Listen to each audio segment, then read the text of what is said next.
क्या वर्णों में तो तरबर पाए पहरे हो तब सराहों तो। मानव मात्र को सदगुरु कबीर हंस शब्द से संबोधन करते हैं और बताते हैं कि तुम में क्या विशेषता है। हंसा तू सुवर्ण वर्ण, वर्ण शब्द 2 बार प्रयोग किया है।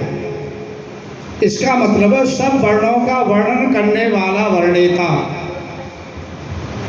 इस मनुष्य ने ही नई पुरानी ज्ञान विज्ञान का आविष्कार किया है।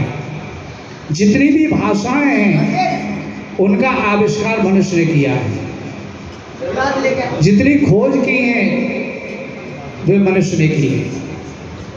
तो साहब कहते सब वर्णों का वर्णन करने वाला वर्णेता तू है। हंसा तू सुवर्ण वर्ण, क्या वर्णों में तो अब तुम्हारा वर्णन किससे करूं। संसार की वस्तुएं तुम्हारे सामने तुच्छ हैं, सभी मिटने कटने छटने वाली हैं।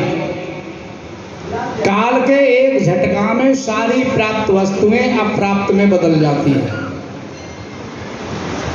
मात्र आप ही एक ऐसे हैं वो कभी बदलने वाले नहीं। आप अपरिवर्तनशील हैं, नित्य हैं, शाश्वत हैं, सनातन हैं, पुरातन हैं। शरीर बनते बिगड़ते रहते हैं। शरीर के बिगड़ने पर भी तुम्हारी मृत्यु नहीं होती है, ऐसे तुम अजन्मा हो। क्या वर्णों में तो साहब कहते हैं, इसलिए तुम्हारा वर्णन किससे करूं। आप अवर्णीय हैं। विशेष बात यह है कि तरबर पाए पहले हो तब सराहों तो।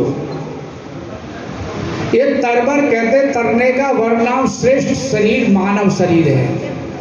ये आपको आज मिला है, आपके ही अनेकों जन्म के सुसंस्कार से प्राप्त हुआ है। तो साहब कहते हैं ये मनुष्य शरीर तो मिला, पर विशेषता क्या है। तरबर पाए पहले हो, जब दोष बुराइयों का आप त्याग कर दोगे तो मैं ही नहीं सारा समाज आपकी सराहना करेगा, आप प्रशंसनीय होंगे। आदमी तब प्रशंसनीय होता है जब दोष बुराइयों का त्याग कर देता है। हास्यास्पद तब हो जाता है जब दोष बुराइयों में घिर जाता है। तो मानव का पहला पुनीत कर्तव्य है कि अपनी दोष बुराइयों का त्याग करे, सद्गुणों को धारण करे, प्राणी मात्र से प्रेम करे। सद्गुरु कबीर कहते हैं आप निर्गुण निराकार में भगवान देख लेते हैं, पानी और पत्थर में भगवान देख लेते हैं, क्या प्राणियों में नहीं दिखाई देता है। प्राणियों में तो और साफ दिखाई देना चाहिए। घट घट में वही साईं बसत है, कटुक बचन मत बोल रे तो पीऊ मिलेंगे। घूंघट के पट खोल रे तो पीऊ मिलेंगे। कबीर साहब के ख्याल से लोग कहते हैं कण कण में है, कोई कहता है जर्रे जर्रे में है, कबीर साहब कहते हैं घट घट में है। जितने भी शरीरधारी हैं उनमें परम तत्व विराजमान है। देवों का देव चेतन देव है, इसलिए चेतन का आदर होना चाहिए। जहाँ जीवों का प्राणियों का आदर होता है, सम्मान होता है, वहाँ विवेक जगता है और मानव प्रगति के पथ पर चलता है। प्रगति वहाँ रुक जाती है जहाँ पर मानव की अवहेलना होने लगती है। 2 वस्तुएं हैं, असली और नकली। असली की पहचान है जो चलता हो, बोलता हो, खाता हो, पीता हो, देखता हो, दिखाता हो, सुनता हो, सुनता हो, समझता हो, समझाता हो, वह चेतन है। और उसकी मूर्ति बना ली जाए वह न बोलेगा, न चालेगा, न खाएगा, न पिएगा, न सुनेगा, न सुनाएगा, न समझेगा, न समझाएगा। सद्गुरु कबीर ने चेतन को प्रधानता दी और प्राणी मात्र के लिए निवेदन किया, प्राणी मात्र से प्रेम करो। आपके हृदय में करुणा है, दया है, तो इस करुणा और दया से जीवों की सेवा करें। जीवों की सेवा करने से ही आपका अंतःकरण पवित्र होगा और आपके दोषों का निष्कासन होगा। जीवन में जितने भी दुख मिलते हैं वो स्मरण रहे दोषों के कारण, और दोष तब तक नहीं खत्म होंगे जब तक हमारे पास विवेक नहीं होगा, विचार नहीं होगा। सद्गुरु कबीर कहते हैं, करहो विचार तो सब दुख जाई, कहाँ कबीर ते बाँचे जाके हृदय विवेक। जिसके हृदय में विवेक होगा, जो विचार पूर्वक काम करेगा, पहले विचार करेगा उसके बाद काम करेगा, तो कोई गलत काम नहीं करेगा। पहले विचार करेगा उसके बाद बोलेगा तो गलत नहीं बोलेगा। मनुष्य के पास 3 शक्तियां मिली हैं, मन, वाणी और कर्म। मन से आदमी सोचता है, वाणी से बोलता है और शरीर से करता है। इसलिए मन में सोचने से पहले हम विचार करें, कहीं गलत तो नहीं सोच रहे हैं। गलत सोचेंगे तो हमारा मन मलिन हो जाएगा, फिर बोलेंगे तो सही नहीं बोल पाएंगे, गलत बोलेंगे। जोर है करवा सो निकले टोटी, जो सागर में होता है उसकी टोटी से वही निकलता है। जिसके दिल दिमाग में जैसी विचारधारा होगी वैसी विचारधारा के अनुसार आदमी बोलता है। आदमी की वाणी तब गंदी हो जाती है जब मन गंदा हो जाता है। इसलिए पहले मन को हमें संभालना है। आप मन के मालिक हैं, आप चाहें तो अपने मन को निर्मल बना के रखें और चाहे मलिन बना लो। मलिन बना करके आप सुखी नहीं रह सकते हैं, शांति नहीं प्राप्त कर सकते हैं। जैसे ही आप अपने मन पर नियंत्रण करेंगे, मन को निर्मल बनाएंगे, आपकी शांति की सुरक्षा हो जाएगी, आपकी प्रगति का रास्ता साफ हो जाएगा। मनुष्य की प्रगति निर्मल मन में छिपी हुई है। सद्गुरु कबीर कहते हैं, यह मन तो निर्मल हुआ जैसे गंगा नीर, पीछे पीछे हर फिरे कहत कबीर कबीर। कृतार्थ पुरुष को किसी के सामने गिड़गिड़ाने की आवश्यकता नहीं है।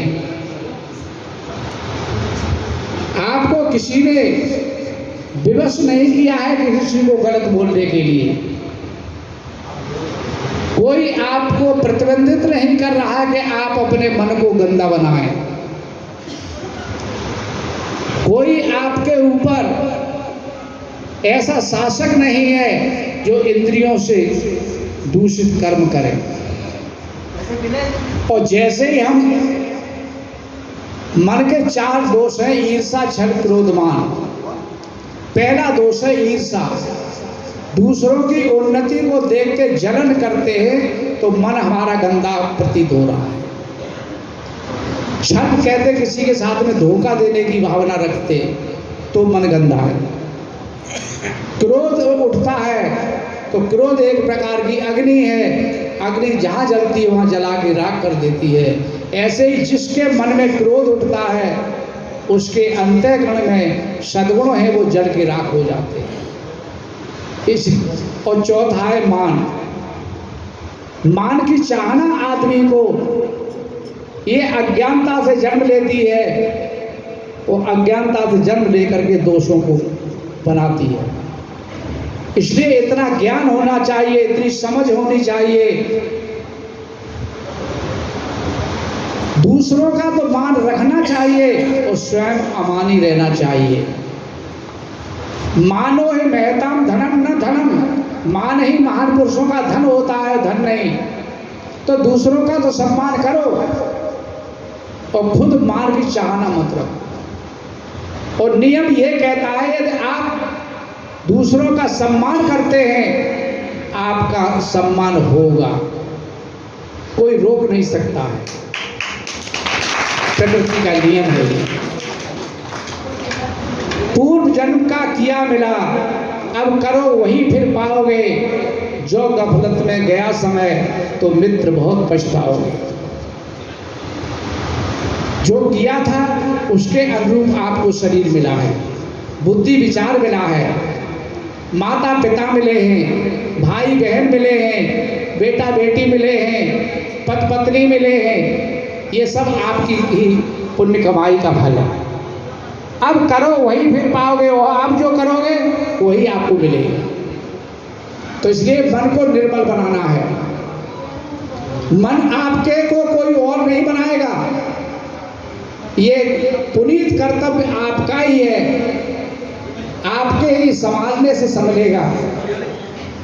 इसलिए सत्संग किया जाता है, इसलिए साधना की जाती है, इसीलिए सदग्रंथों का अध्ययन किया जाता है, इसके लिए सत्संग करो।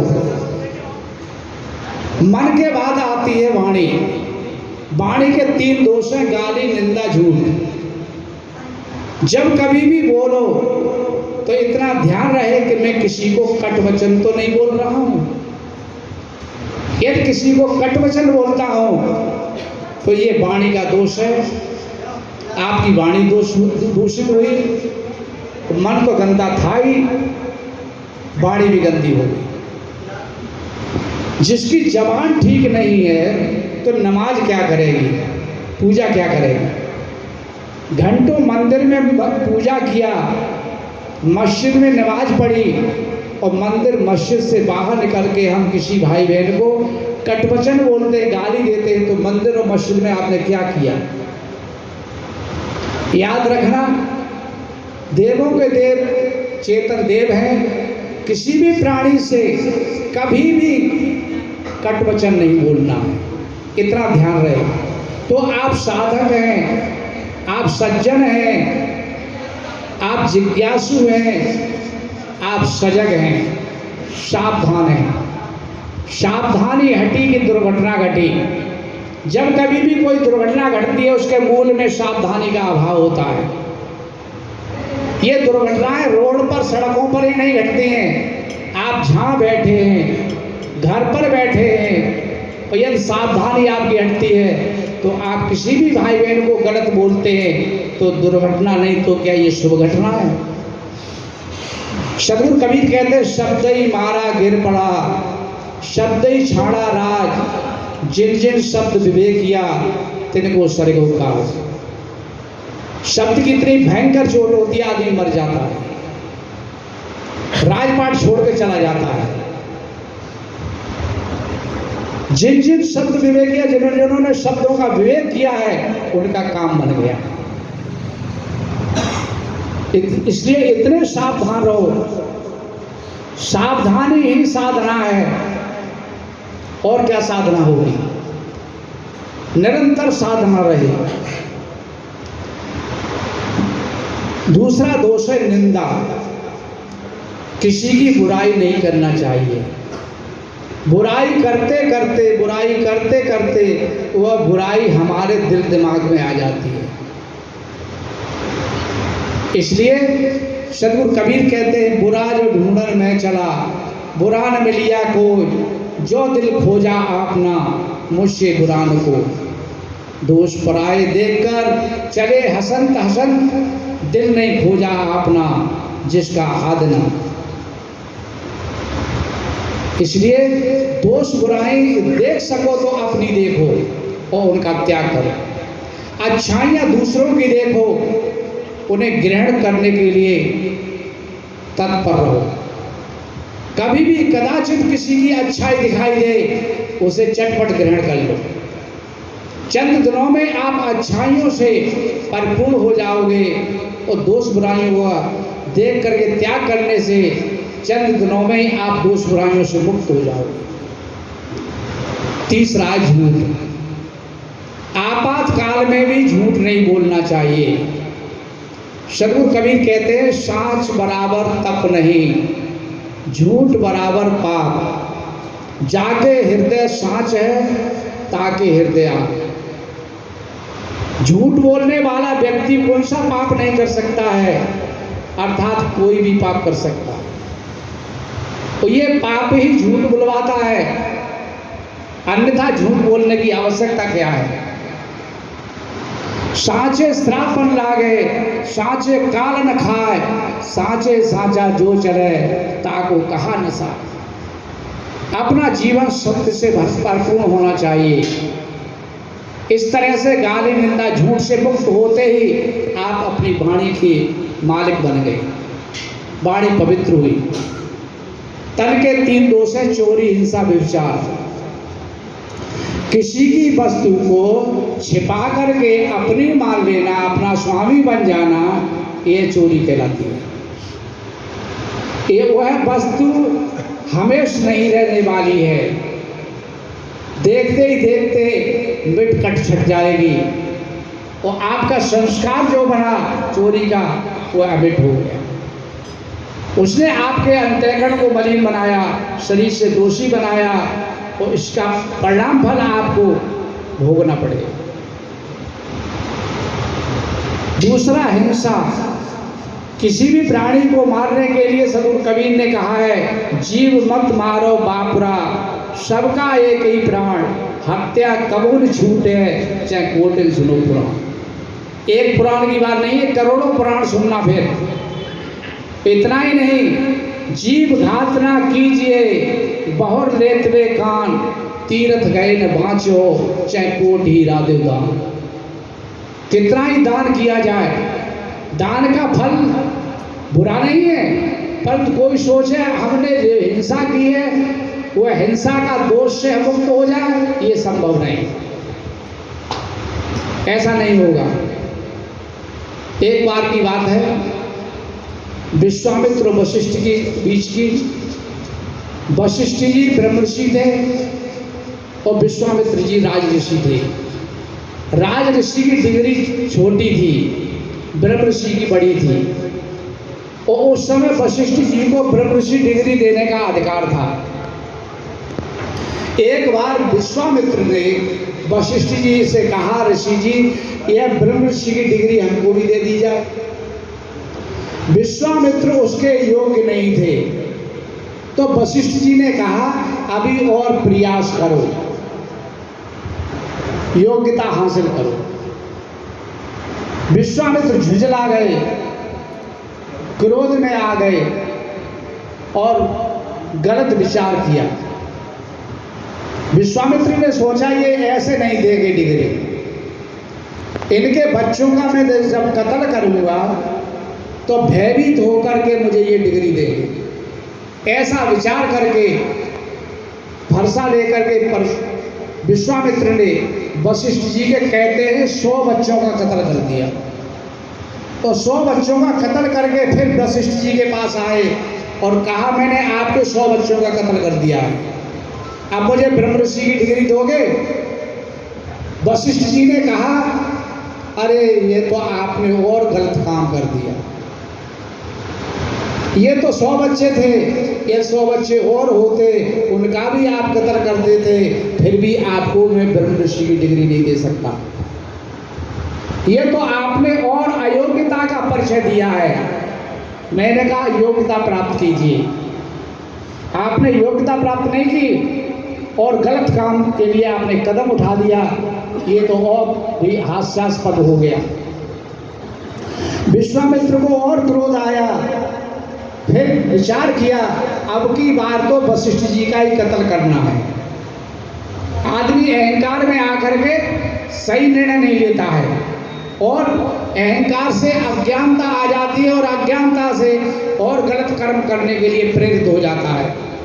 विश्वामित्र, पूर्णमासी का दिन था, रात्र के 12 बज रहे थे और फरसा लेकर के वशिष्ठ जी के आश्रम पर पहुंचते हैं। वशिष्ठ जी और वशिष्ठ जी की पत्नी अरुंधति आपस में वार्तालाप कर रहे थे। अरुंधति कहती है, ऋषि जी, आज चंद्रमा कैसे सुशोभित हो रहा है, वशिष्ठ जी कहते हैं चंद्रमा ऐसे सुशोभित हो रहा है जैसे विश्वामित्र अपनी तपस्या से सुशोभित हो रहे हैं। अरुंधति याद दिलाती है आप किसकी बात कर रहे हैं, वह तो बहुत खराब आदमी है, उसने आपके 100 बच्चों का कत्ल किया है, वह कैसे तपस्वी हो सकता है। वशिष्ठ जी कहते हैं तपस्या अलग विषय है और बच्चों का कत्ल किया है ये अलग विषय है, दोनों को हम मिला नहीं सकते हैं।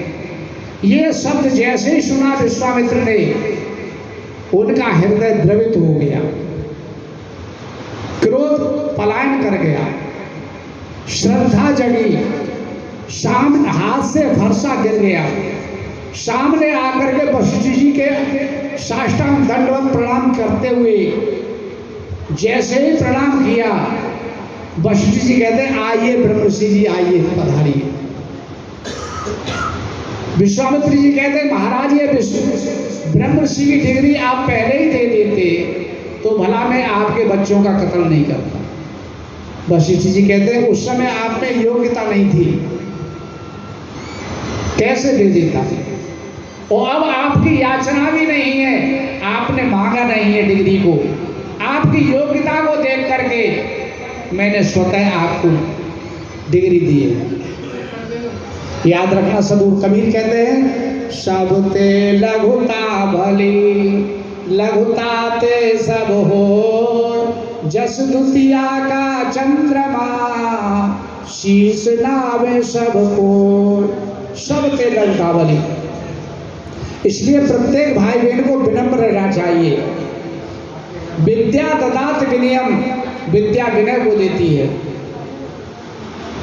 जैसे वृक्षों पर फल लगते हैं तो वृक्ष झुक जाते हैं, इसी तरह से भाई बहनों में जब सद्गुण आते हैं तो उनका भी सिर झुक जाता है, विनम्र होते हैं। विनम्रता सब सद्गुणों की सब जननी है। इसलिए अपने जीवन को सुंदरतम बनाने के लिए तन के 3 दोष जो है चोरी, हिंसा और व्यभिचार, इससे विरत रहना चाहिए। और जैसे ही हम तन मन वचन के दोषों से निर्दोष होते हैं हमारा जीवन सुंदरतम बन जाता है। ऐसा समझ करके सदगुरु कबीर की मूल साखी स्मरण रहे, हंसा तू सुवरण वरण, क्या वर्णों में तू तरबर पाए पहरियो तब सराओ तो। ये मानव शरीर तरबर कहते तरने का वर्णा श्रेष्ठ मानव शरीर मिला है, इसको पाकर के संपूर्ण दोष बुराइयों का हमें परिहर कहते त्याग करना है, तबे सराहो तो, तभी सराहनीय होंगे, अर्चनीय होंगे, वंदनीय होंगे, पूजनीय होंगे, मानव जीवन सुखद होगा, सफल होगा। हमने थोड़ी बातें करी, आपने बड़े ध्यान से प्रेम से शांति का परिचय देते हुए श्रवण किया। सदगुरु संत समाज की तरफ से आप सब भाई बहनों को बहुत बहुत धन्यवाद के साथ मंगल कामनाएं प्राप्त हों। आज अब इतना।